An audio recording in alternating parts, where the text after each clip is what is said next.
What's going on, ladies and gentlemen? Thank you so much for tuning in. It's me, Mikey Pipes.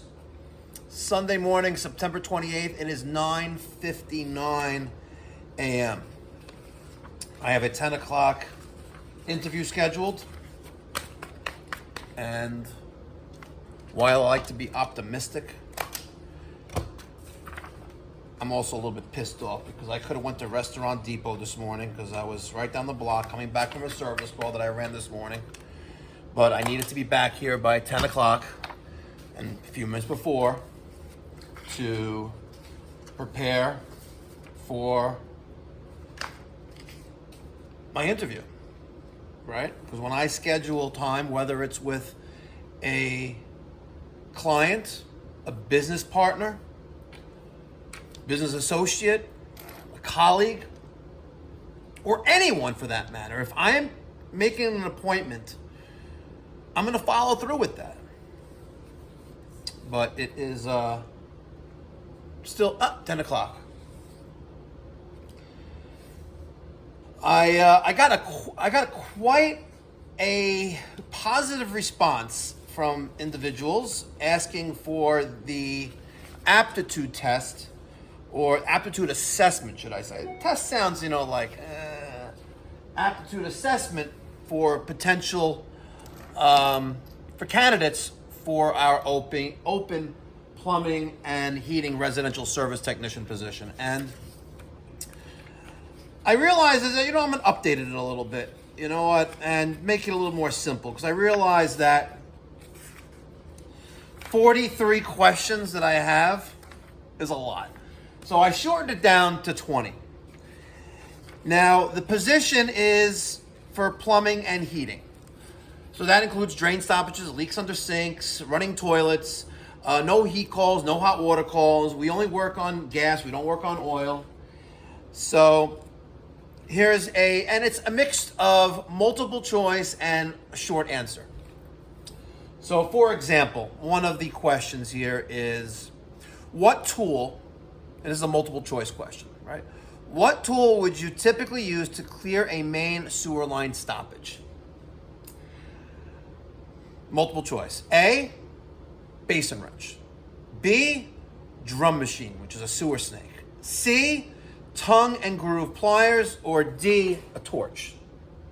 Right?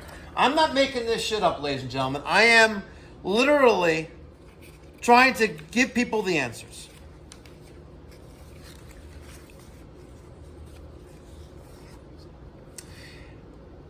Water heating systems. A gas-fired water heater has hot water only for a few minutes, then turns cold. This is another multiple choice question, folks. What's the most likely cause? Okay? So they have hot water for only a few minutes, then it turns cold. So multiple choice. A, faulty T&P valve. B, dip tube broken. C, gas valve stuck open. D, anode rod is corroded. This is not rocket science, ladies and gentlemen. Either you know the content, the job, or you don't.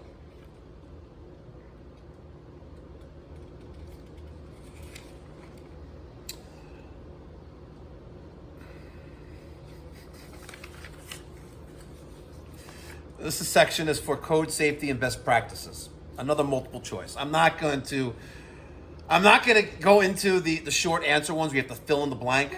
Like, why is it important to provide a combustion analysis on a gas boiler furnace after service? That's kind of simple, right?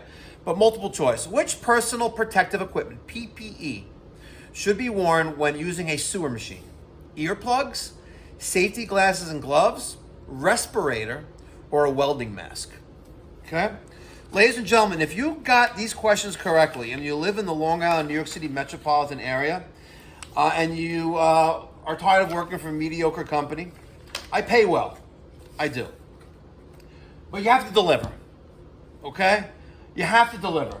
If you're going to jerk me off and yourself off by lying to me or telling me that you know A, B, and C, and X, Y, and Z, but you don't really know that, it's not gonna end well for us. It won't. And I don't like to let go of people. I like to let's be honest with ourselves. I'm trying to fix the LL plane, the thing with the wheel gear fell off. Let's be honest with ourselves, right? And if you're honest with yourselves, we can go places, right? It's not so difficult, folks. It's not so difficult. But most importantly, if you make an appointment with someone, be there, you know? Be there on time and be prompt, because it's just disrespectful and it shows the type of character of a person you are. It's 10:04 here in the morning.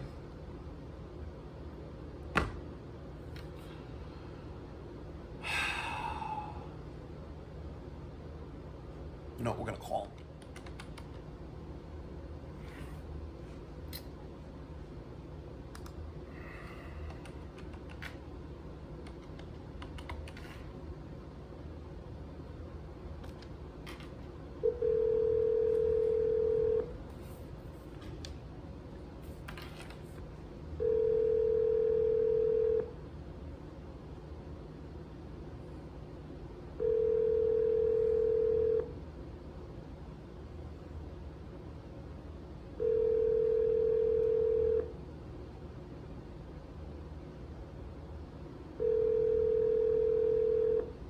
Your call has been forwarded to voicemail. The person you're trying to reach is not available. At the tone, please record your message. When you have finished recording, you may hang up.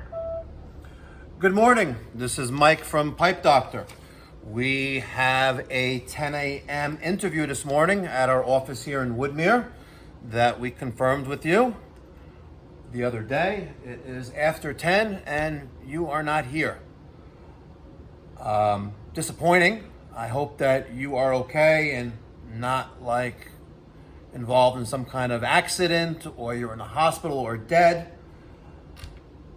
But the common courtesy is to, at least give someone the heads up that, hey, Mike, go fuck yourself. I'm not coming. Or, hey, I'm not coming, because I didn't realize it's an hour and a half drive from my home.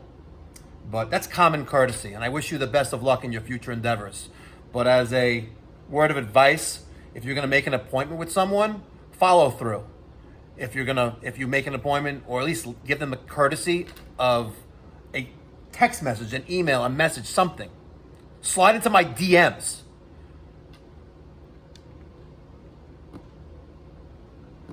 There you go, keeping it real. Was I too harsh? Just keeping it real. I also emailed and messaged him through Indeed.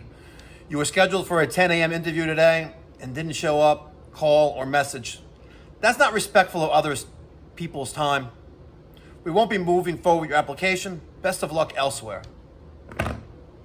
Can't make this shit up, folks. By the way, question number 5, very simple. A homeowner reports a running toilet. List 2 common causes and how you would fix them. We're just going to leave it at that, folks. We're just going to leave it at that. Catch you in the next one. Be well. God bless. Stay safe.